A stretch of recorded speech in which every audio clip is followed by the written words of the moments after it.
All right, we got some NBA stuff that's going to probably break this week, and there's little bits and pieces coming out here now. Jason Timpf, our guy at Hoops Tonight, we have had so much fun over the last 6-7 weeks of NBA playoffs and drafts. It's been an absolute blast.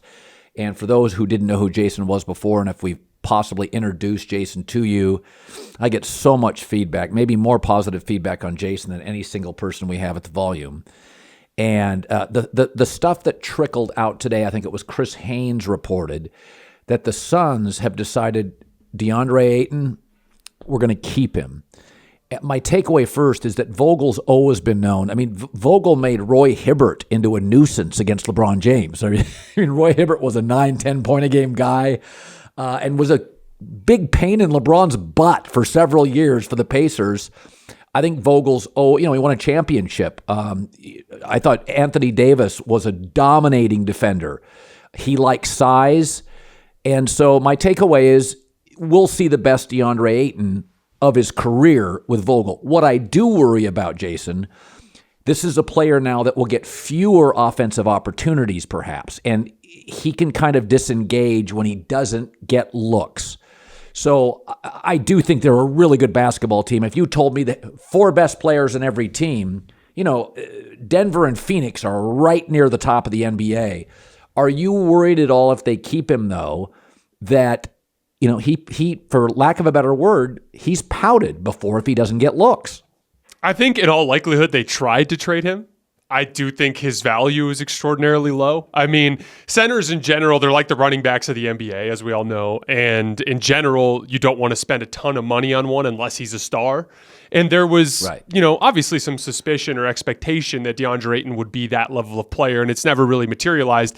The tricky thing is you absolutely need a center if you're the Suns, for 2 reasons. One, it's the foundational piece in Vogel's scheme. He loves to run drop coverage, which involves the big back at the rim, and he asks his guards to chase over the top all the time. So foundationally, Vogel needs a center. But the second part of it is you're going to have to go through Denver at some point. And so you absolutely have to have somebody that can bang with Jokic. The tricky part is the specific type of production they need out of Ayton for Phoenix is all dirty work. Obviously there's some stuff with catching in the roll and finishing around the rim, and Ayton's great at that, but you can probably find a player who makes like the mid-level exception who's about 80% as good as him at that stuff and every bit as good defensively and as a rebounder. And so I'm sure they did look, but I just think it was really difficult for them to find a taker, and that's just the reality of Ayton in this predicament. And so you hit the nail on the head. He's going to have a good attitude through all of this, and I'm not sure that he's going to, but they'll have the ability to move him down the line if they need to. But with how talented Ayton is, it makes sense, and I'm sure Vogel behind the scenes has probably been actively pushing to give Ayton a chance.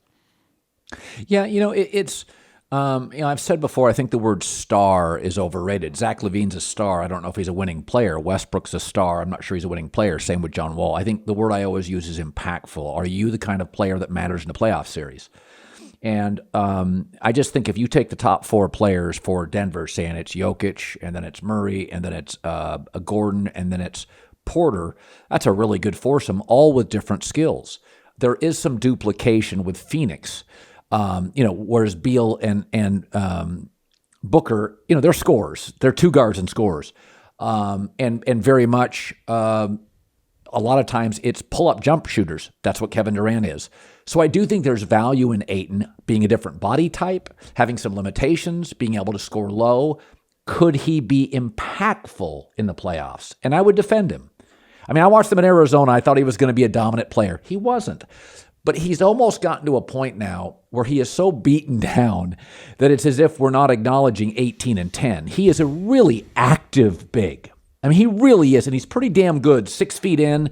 You tell me your take. I think he's a pretty good finisher close. Offensively, he's very active. He does struggle with motor defensively. And the problem with when you are trying to build your defense around a center as a foundation, and he doesn't play hard every possession, that's a really difficult speed bump to get over. And here's the thing. Vogel's going to be on him about it nonstop. You mentioned the talent piece. Bradley Beal unquestionably makes them better. You turned Chris Paul and Landry Shamet into Bradley Beal. Of course he's better. But I do believe in diminishing returns in basketball, especially when you have that type of redundancy. The example I'd give is like, you need a superstar to break down the defense. Then you need quality role players to finish possessions when the ball ends up in their hands after the defense has warped towards the star. So how much of a gap is there between a Bradley Beal and a KCP to start possessions? A massive gap, because Bradley Beal's so much more gifted offensively. But if the vast majority of the possessions are going to be initiated by Devin Booker and Kevin Durant, how much of a gap is there in play finishing between a Brad Beal and a KCP?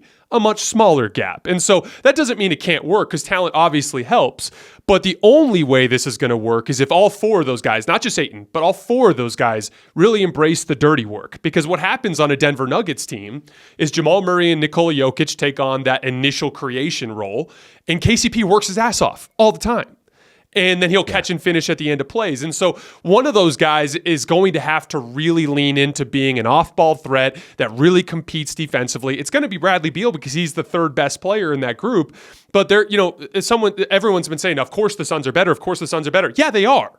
But they have to beat Denver 4 times out of 7.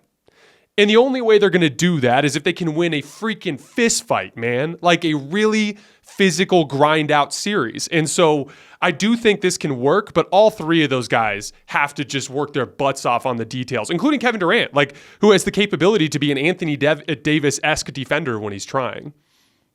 Okay, so let's pivot to CP3 to the Warriors. So I'd said Friday on the Herd on FS1 that it felt like it was the move before a move. Is that no GM in the league says what I want to get is slower and older. That nobody says that. So, but if you brought in, say, a Brook Lopez, you could say, listen, our second unit is going to have a different tempo, and we will eventually bridge those during the regular season. But as we age, we're not playing the same style, because Jordan Poole wanted to play the same style when Steph was on the bench, but they didn't trust him. So it's almost as if they're saying, listen, this is the first of two moves. We're going to go at a veteran big, high IQ, can fundamentally work quickly in our offense, which they were hoping Wiseman could do. But Wiseman played 3 college games. He's a kid. It's like asking a kid out of college to go be an executive at Google. He's probably not going to figure it out, right? Like, give the kid a break. So Wiseman gets there, plays 3 college games, goes, and it's 100 miles an hour. Brook Lopez, really bright guy, been around the league. You bring him in, and your second unit is more physical. They play at a slower pace. If you look at who they drafted, it's the next Clay, although not the defender Clay was at Washington State, but it's a shooter, an athletic shooter. And what they're basically saying is, and that kid will probably play on that second unit, is we're going to have some fundamental differences, first unit to second unit. Now, that's what I'm guessing. You tell me, as somebody who played college basketball, is that impossible? Does it work? Because, Chris Paul is, I think, amenable to some different styles. But he's 38. Okay, there is no next gear. This is what he is now. Like, if you were going on 7 years ago and say, hey, Chris, we're going to ask you to, play a little faster. This is what he is. He's a walking up the floor guy, right? My take on Chris is that this is the first of 2 moves. And I think they're going to go get a Brook Lopez type. Does that make any sense, or am I just reaching? So, again, I think there's 2 different angles to look at the Chris Paul trade. Was it the right use of the asset? I don't know, because he was a big salary that you could have brought back multiple players. Like, obviously it makes them better because you're turning a kid into a grown adult at the guard position. Like, for instance, there was one player in the NBA Finals below the age of 25 who played over 100 minutes. It was Michael Porter Jr., He's 24, and he was the one guy who really struggled because kids struggle at the later phases of the NBA playoffs. Now, Jordan Poole actually did play great in last year's postseason, but that's an anomaly. And most of the young guards that play in the postseason look more like what he did this year. So they upgraded him to a sound veteran presence that might not have the highs that Jordan Poole brought, but is going to be much more stable. And if you look at their on-off numbers with Steph this year, they were plus 47 in the playoffs with Steph on the floor, minus 49 without Steph on the floor in the postseason. And that's a Jordan Poole issue, isn't it? Yeah, because he's too unstable in that spot. And he's too, and Chris Paul obviously is slower and older, but Jordan Poole was one of the worst defensive defensive guards in the league this year. In the regular season, the Warriors were plus 268 with Steph on the floor, minus 120 without him. So obviously it's about helping them survive the non-Steph minutes. Here's the thing. The style differences could not be more dramatic. And I found some numbers that are absolutely stunning, and these numbers are per synergy. So the Warriors ran just over 2,200 pick and rolls last year, which amounted to just 24% of their possessions, which was dead last in the league. Chris Paul by himself ran over 1,100 pick and rolls, which was 77% of his possessions, which was number one in the entire league. So you have the guy who runs pick and roll more than anybody in the entire NBA on a per possession basis going to the team that runs it as infrequently as any team in the NBA. So the styles are really, really weird there. But so it's interesting. The one thing, though, is they do inevitably have to lean more on pick and roll in the postseason. And so the way I look at it is like it's a move for the playoffs, because what happened in the Lakers series is AD was shutting all their stuff down on the back line when they were running their motion. And so they had to just go to Steph high pick and roll, and he got fatigued and he wore down and his jumper started missing. If you could toss some of those possessions to Chris Paul, maybe you lighten his workload and Steph is able to stay at his ceiling longer in the playoffs.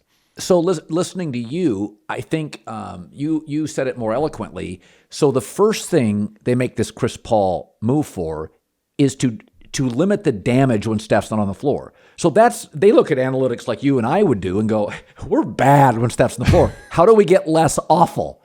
So if you could cut that in half, you win more games. You win more playoff games. You win more road games. The second thing is, I think to your point, you have to run some pick and roll in the playoffs. A Brook Lopez, a Chris Paul. So why not get a guy who runs it as often and frequently as anybody else? So I do feel like, to your point, what they're saying is, listen, our non-Steph minutes will be significantly better. We won't be a peak and valley team. We'll be a peak plateau team plus. Secondly, let's acknowledge that we probably now at this point have to do some pick and rolls. So why not get a guy who's is as good as anybody that's ever done it, or certainly in a small group. So as you explain it, I think to myself, oh, those are wins. I don't know if they're title wins, but the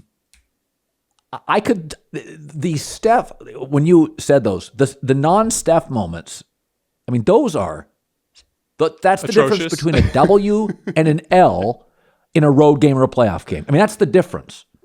Absolutely, it absolutely is. I mean, like a lot of times we try to simplify for the theatrics of it all. We try to simplify basketball down to like a matchup of superstars, but it really is a team sport. I mean, Nikola Jokic just won without a backup star because the team is so sound down the roster, right? I mean, here's where I have an issue with it. You need size and athleticism on the front line. You and I agree on that. Because of their cap situation, they don't really have the means with which to sign anybody for anything more than a veteran minimum contract for the rest of the postseason.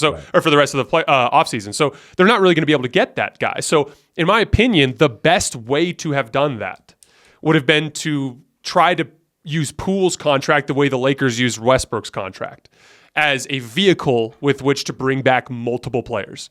Does that make sense? So like, obviously, like you don't get D'Angelo Russell, Jared Vanderbilt, and Malik Beasley in the offseason market because they just cost too much. But if you have a giant contract and teams are moving these mid-level contracts around, it's a vehicle to bring back multiple players. They used Jordan Poole to bring back one player. So they did address a need. They addressed their high pick and roll need that they have in the late postseason, which, by the way, is just literally the way basketball works. Teams scout too much, so all your sets stop working. They start switching things more frequently. You need guys that can work out a pick and roll and ISO in the playoffs. Chris Paul addresses that. Helps you when Steph's off the floor, but I think it severely hampered them in their ability to address the front court need, which comes to an interesting follow-up. Like, does this end with Klay Thompson getting traded? Does this end with a different larger salary bringing back a different piece? I don't know if you noticed, but Rashawn Holmes got traded recently, and now all of a sudden the Sacramento Kings have like $35 million in cap space. You know who they'd love to have? Mr. Draymond Green. And right. All it takes is a lackluster. Now, I think Golden State's going to get a deal done, and I hope so, because I think the Warriors are more entertaining with Draymond. But like they're going to have to. They may end up having to give up one of their core pieces to address the rest of their needs, because as someone who covered the Lakers pretty closely the last couple of years, the whole veteran minimum contract thing tends to be pretty underwhelming. Right. So let's. I want to talk about the Celtics and Porzingis. So. I had said this last week. I think it makes them, they tend to get bunched up offensively late in games. And because Marcus Smart was never a true facilitator, they're always good enough on the defensive end. They just get clogged up. And Marcus Smart's a very alpha, very strong personality. Jaylen Brown, again, feels like he's more aggressive than Tatum. One of them leaves. So that battle, I don't think will be as bad. Porzingis is not. He's not a great locker room guy. He's certainly not a leader, right? So now the team feels like it's more Tatum's. And it's not a knock on Marcus Smart, but he was kind of considered the soul of it. He was going into his 10th year. He was older. He's hyper-aggressive.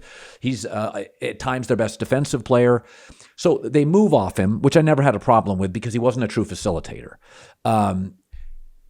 Porzingis, not a great pick-and-roll defender, not a great locker room guy, gets hurt. But I do think when they get clogged up, we're dropping the ball, big fella. Go get a basket. Where Marcus Smart was really hot and cold. So that part, I think they're better offensively.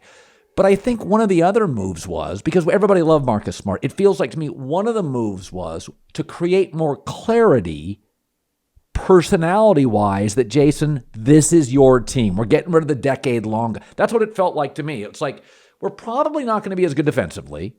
We'll be better offensively, but there'll be more clarity on whose team it is. Does that sound crazy? No, I think you're hitting the nail on the head. I said this after the finals, but like one of the biggest lessons I learned this year. Do you remember after the Celtics lost last year, we're like, oh, they need another guard. They need another guard. And so they did, and they went and got probably the best guard you could have gotten last offseason. Yeah. But then the conundrum is it at the end of the game, it's still in Tatum's hands. Like, so the big lesson I learned is top end ball handling still matters way more than down the roster ball handling. And that's how teams like, Denver and Miami win. Even though they don't have the level of ball handling down the roster, their best guy is just so damn good that it's hard to out execute him down the stretch of a big time playoff game. So like taking Marcus Smart out of the equation, kind of relieving that ball handling logjam, leans more into Jayson Tatum. And we said this after the Celtics series, but I really do think the Celtics' best pathway forward to reaching back to contender status is, they got to defend better. They got to re-embrace their defensive identity. But Jayson Tatum just has to continue to improve as a shot creator. Now, Kristaps Porzingis is a really interesting player because he almost always picks and pops to the three-point line in ball screens, which is actually super useful in the NBA. That's why Victor Wembanyama is such an exciting prospect. When you pick and pop, it pulls the screen defender away from the basket, because he has to close out to the top of the key, which opens up all kinds of driving lanes. And then when they switch, Kristaps Porzingis has actually turned himself into a very effective post-up player. He was actually one of the top 5 post-up players in the league this year. He particularly was great at beating switches. So when they would get a smaller defender on him, he's actually deceptively physical for being such a thin guy. Yeah. He's pretty physical, and he gets a guy pinned on his backside, and while they're trying to reach around, he just quick pivots to the basket and finishes. So he's going to be a guy they can help beat switching teams with by dumping. Because Jayson Tatum just abandoned his post game this year for whatever reason, and I hope he gets it back. But they really became a very one-dimensional team this year. It was a lot of dribble, like 15 dribbles at the top of the key, somebody trying to make a shot. So it gives some more dimension to their offense. But most importantly, it combines Horford and Robert Williams and their strengths into one useful player. So, Robert Williams is this big vertical threat who's a rim protector. Kristaps Porzingis can do that, but Robert Williams is very limited offensively. And so Al Horford, they were much better offensively because they could play 5 out because Horford could shoot. It spaced the floor better. Porzingis gives you the best of both worlds and gives you the depth if you run into an NBA Finals series against Denver to have 3 bigs to throw at Nikola Jokic. So I actually really liked this deal. So I was talking to a scout in the NBA who I've known for a while, and I said, what did you make of the draft? And he said, listen, the 3 best players went in the top 3, regardless of order. He said Scoot, Wemby are going to be sensationally talented. Miller is a good fit for Charlotte. He liked him a lot. He's really, really good. That's who I would have taken second. The league's getting bigger. But the Lakers draft, let's talk about the kid that goes in the first round, Jalen Hood Schifino, who's a one-and-doner. So that's a good sign. Averaged almost 14 a game as a one-and-doner in college. Most of your most talented college kids stay for a year. It's a tarmac. College basketball now is a tarmac. You're just waiting for the next flight. So he's long. Doesn't have a jump shot yet, but I never worry too much about that. It's the one thing even decent shooters who become like shooting guards, Booker wasn't that good of a shooter at Kentucky. I'm sorry, folks. He wasn't. Like Jamal Murray, it develops over time. His wingspan's like 6'10". He's long, angular, clever. He'll be a scorer. I looked at him and I looked at all his highlights, and whenever a kid goes one and done, the fans are like, he's overrated. He should have stayed in school. My takeaway is if he could become by the end of a season a top 7 rotational player with Rui and Austin and AD and LeBron, just rotational, that would feel like an enormous win to me. Is that reasonable?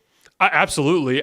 The thing with Jalen is he has a very specific skill set that is impactful with what the Lakers do. So you said he can't shoot. It's absolutely true in catch and shoot situations. He was awful as a catch and shoot player. And obviously that's going to hurt him in off-ball situations, which is probably why he won't close games for the Lakers, which is not what they're expecting from a draft pick. But what the Lakers do a ton of, because LeBron James and Anthony Davis have declined so much as shot creators, they use them as screeners a ton now. Like you literally saw that in Game 4 against the Warriors. It was Lonnie Walker running pick and rolls with LeBron James as a screener, like that kind of thing. So Lonnie Walker's probably going to be gone. Dennis Schroeder was not a veteran minimum contract player, so he's probably going to get signed. So you've got Austin Reeves and D'Angelo Russell, but at this point, you really are most likely going to end up with nobody at that guard slot coming off the bench yet, unless they end up hitting a home run in free agency. So Jalen Hood Schifino, as bad as he is as a catch and shoot player, he actually shot 40% on pull-up jump shots this year. So he can hit shots in pick and roll as he gets downhill into that mid-range area.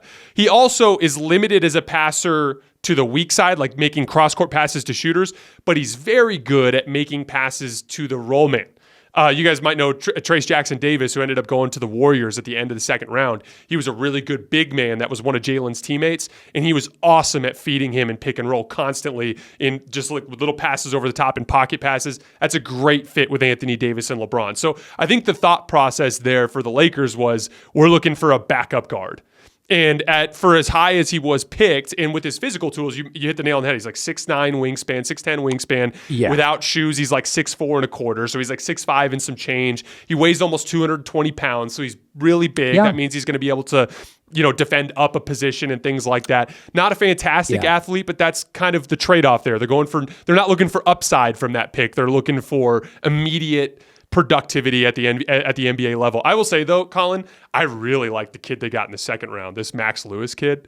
So he played at Pepperdine, freaky athlete, just a knockdown shooter, just like an absolute knockdown shooter. The player he reminds me the most of, do you remember Trey Murphy from New Orleans? That wing that can just shoot the piss out of the basketball? Like that's literally the kind of upside that I see from Maxwell Lewis. And so between him and Max Christie, the other wing they got last year, who's already bulked up and can shoot really well too, like the Lakers scouting department might be the best in the league. And they have so many hits between Austin Reeves and Alex Caruso and Kyle Kuzma. You go Josh Hart, you go further back. Like this is what an asset to a front office, to where even if you're cap strapped, even if you're struggling, to make the right trades, or you're just getting 2 or 3 useful players every couple of seasons that can, like Austin Reeves averaged 17 points and 5 assists and was really efficient in the postseason last year. Like they're getting really useful players out of the draft. So shout out to the Lakers scouting department. I read an article, and I think it was CBS Sports, and I apologize if it's not. And the writer was saying, for all the lamenting about the Lakers, he said, you go 6-7 years back, the scouting department's done a really good job for the Lakers, and they deserve props. And I think I said this to you on one of our earlier podcasts. The game is now so global. It stretches. I mean, the NFL. I've been told by an NFL general manager one time that if you just took SEC players, 60%. If you just said, I want to build an NFL team and only draft out of the SEC. He said, as long as you had a quarterback, he said, you'd be viable. He goes, that's how many athletes there are in the SEC. So think about that. The NFL, if you had the star quarterback and you just drafted the SEC, that was your picks. He's like, you could build, he goes, you wouldn't be the best roster. He said, but you could build like a viable roster. The NBA now, the map is not only not the South, it's the globe. Yeah. And they're younger, and you have less tape and fewer games. So I always defend these NBA GMs. You've got kids in Europe playing against older players. So that dynamic, I'm watching tape and I'm like, okay, he's 16 and that guy's 24 and he's going to be an NBA player and that guy's never going to be. So I think basketball to scout, there's some whiffs in this sport, but we've got to be realistic here. It's hard. Like it's really, like in baseball, I got a jugs gun. I know what you throw. I know what the speed is, right? If you're playing college baseball, it's college player against college player. There's obviously Latin America, some international leagues and players. But I think basketball, I mean, the Lakers have done a very admirable job. It's you almost have to bake in some misses. You really do have to bake in some misses. I remember years ago when Mike Dunleavy, who's now the GM of the Warriors, I covered him in high school, Jesuit high school in Portland. And I knew his dad. I covered him. He was the Blazers coach. And I asked his dad one time when he left early. People thought he was kind of thin. He should have stayed at Duke one more year.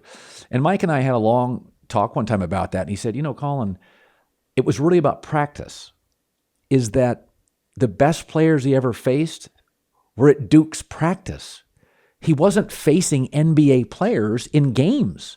And it's like, yeah, he's probably leaving a year early, but he'll go up against better players, even if he doesn't play, just at NBA practice. And he said, you do get to a point where you're not leaving just for the money. You're leaving to get better faster, right? Yeah. So I guess my point is I always kind of defend general managers in the NBA and scouts. It's hard. The other thing is the younger people, I have 6 kids in my life. The younger your kid, the bigger the leaps they take. Like my son between 14 and 17 is a different person. In the NFL, you get a kid at 23. The gap between 23 and 25 is you're a little more mature. But I grew 6 inches myself, junior to senior year in high school. So your body's not done. You're emotionally not there. And you're asked as an NBA scout at 17 to put your arms around it and figure out this Rubik's Cube, this jigsaw puzzle of a young man. Boys mature slower than women. We never think about that. So of the two sexes, of the two genders, boys tend to mature much later. So you can draft a player and he goes sideways. He's a kid. He's got money. I guess it's a long-winded way of saying the Lakers deserve credit because it is hard to find your Austin Reeves. Undrafted players averaging 17, 18 in the playoffs, that is rare, man. That's needle haystack stuff. I honestly don't know how they do it because there's so many different elements that go into scouting. And like, obviously I do the best I can with my job, like with the tools that I have at my disposal, but demeanor is a huge part of it. Like, are they workers? Are they competitiveness, I think, is one of the most underrated traits in athletes because there are a lot of athletes like the DeAndre Ayton thing. Like, hey, what's your goal in the NBA? To get to that second contract. I'd be like, what? Like, I can't even relate to that. Like, what are you talking about? Like, I get it. I understand, like, you want to provide financial security to your family. I'm not trying to undercut the money side of it, but like, I do think that like freakish competitiveness, like the unrelenting desire to be better than your peers is something that you have to try to identify. Obviously, physical tools and the certain limitations that take place there. Basketball IQ is a huge one. Like Austin Reeves in particular, a huge reason why he's been so good is he's just really a really smart basketball player. And so like he went to go play with LeBron James in a preseason mini camp and LeBron like right away was like calling Rob and like sign this dude because like LeBron picked up on, hey, if I have him as the 5th guy on my team, he just kind of makes everything gel and work. But I don't envy the job because especially I'm sure it's gotten even more complicated post-COVID, but I wonder how difficult it is even to get close to these kids to get to know them. and to learn what makes them tick before you make a draft pick. Like it's a really, really difficult job. And that's why I want to like shout out the Lakers scouting department, because they have an incredibly high batting average for what should be a career with a lot more misses than hits. You know what I mean? Yeah. By the way, one thing you didn't mention is it's the first time you deal with failure. Like, it'll be the first time in your career you dominated high school, AAU, college. You're going to fail. Yeah, these dudes are better swat than your shit. Right. It's like, how do you deal with failure? Like, some guys shrink, some guys battle through it. So, all right, finally, we'll wrap it up. So we talked about this last podcast about the, and it's been the emergence over 7 to 8 years of the European basketball. And Steve Kerr has noted that the AAU form of basketball is not necessarily great for character building. Going forward, I think Adam Silver sensed this when he made the suspension of Ja Morant. And I think Adam's really bright. But I think Adam knew it was a moment. He's watching Zion go sideways. He's watching Ja go sideways. And he sees these mature European players. And I think he understands the value of our domestic players on his TV ratings. And this is not a knock on Jokic, but nobody in this league outside of Denver watched him for the first 2 years he was in the league. Nobody's watching these second-round guys. Draymond Green was a second-rounder, but he was 4 years at Michigan State. He was a tremendous college player. He may have been a college All-American. He was a great college player. I remember Draymond Green, second round. Like, first time I saw him as a pro, I'm like, oh, that's the Spartan. I watched that guy with Tom Izzo. You don't get that with second-round international players or Giannis going 10th, 11th, 12th. I thought the Ja Morant suspension was sort of it was Adam Silver's way of saying, guys, we're unraveling. Our domestic players are unraveling here a bit. We're asking more. They're bigger stars. There's Instagram. It's all, and I think he saw it and kind of says, guys, the world's changing really fast. The phones now, he had mentioned 2 years ago, my players are miserable. There was a lot of pushback on Ja's 25-game suspension. Even Ja's family reported they think he's picking on him. How did it land with you? I mean, when Adam made it, did you just see it as right? I saw it as a big picture, a little bit of a warning sign to the league. Guys, we got guys unraveling here. We're not going soft on this. That was my take. Yours? Yeah, I think maturity is the big one. And I think it stems from the way the system works. We kind of have a broken system in development right now. And I don't want to blame AAU exclusively because, trust me, there are really bad high school programs and there are really bad college programs too. Like, you'd be surprised. We have this like expectation like, oh, everyone that became a college coach is super competent and knows what they're doing. No. There are plenty of colleges out there that are running the exact opposite of a tight ship. Whereas like overseas, it's pretty straightforward. It's like, oh, you're 16, time for you to start playing with the men. And you're going to behave like a professional. You're going to be in locker rooms with professionals. They're going to teach you, you're going to learn. And you know, I think ironically, and he's not even an American, but I guess you can call him North American. But if I had to pick the North American player that is most capable of competing with the Giannis and Embiid and Luka and Jokic, it's probably Shai Gilgeous-Alexander. And he's such a grown-up.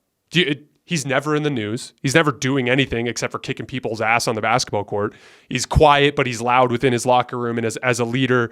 He's just Shai Gilgeous-Alexander is a grown man already at his age. And so I think maturity is the big part of it. And I don't know what a good answer is. I think Adam Silver obviously being more of a disciplinarian, I think helps. Like, I think it's important to kind of send this message because it's not just about hurting the kids in the short term in terms of making them miss games. It's also about teaching a lesson that could help them have a longer NBA career. You know, to even some of these women out there that have been taking advantage of players and causing problems. Like there needs to be education on that front. Hey, guess what? Like if she's reaching out to you on Instagram, she may not have your best interest at heart. She may be trying to take advantage of you. There's a lot of immaturity in our basketball pipeline, so to speak. And I don't really know what the answer is. I just, as someone who's a fan of American basketball, I hope we get it together soon.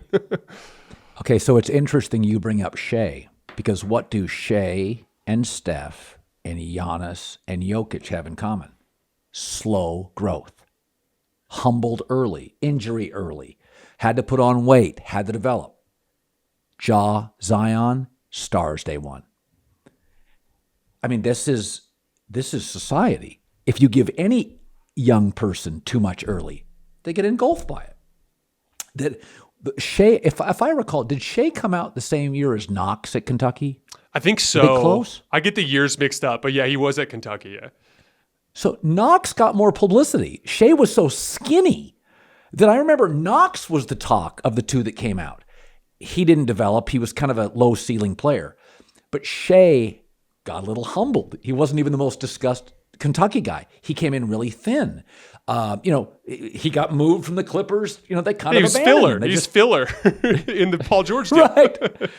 So what a shock that Steph, early injury, slow growth, Davidson, Shea, filler, Jokic, second round. I that's why I say I blame the players, but I get it. The slow growth build, slightly humbled, sit on a bench, second round. What a shock. John, Zion were superstars. I mean, the day they're drafted, that's all I talked about for 2 years was these guys. So we can blame Zion and Ja, but I think you could have put a lot of kids in that. It was a lot. And I'm not giving them a pass, but I watch my kids.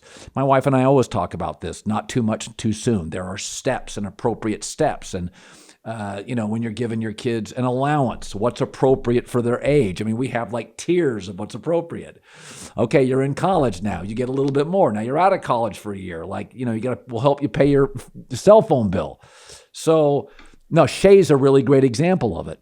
Shea's a grown-up because Shea was humbled, and it's a slow growth story. Now, is this his fifth year in the league? He's been in the league for a while. I want to say he's 24, so it's probably his fifth or sixth year. But he's like, Colin, mark my words. Next year is the Shea Gilgeous. Well, he did make first team All NBA, so I should call it his coming out party. But he probably shouldn't have for a team that missed the playoffs. But next year is going to be Shea's coming out party. OKC is going to be awesome. They're going to make it to the playoffs. His game is constructed to succeed in the playoffs.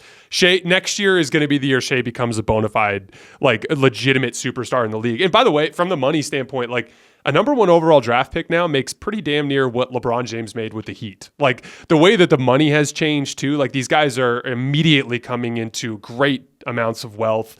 Obviously, the sneaker deals are huge with the marketing capability provided by social media. Guys like Zion and Ja as highlight reels are just so marketable. And I'm sure you said it yourself, toss any kid into that situation, they're going to have some issues. And so maybe that's what it is. Joel Embiid coming up as a late bloomer soccer player kid to Giannis Antetokounmpo, same thing, just at this kind of long, lanky, super raw player. They come up in a way that they're humbled along the way. And the reality is the LeBron James type, the dude who's the protege from the beginning, the dude who's the legitimate all-time prospect from day one. He's the exception. That's super rare.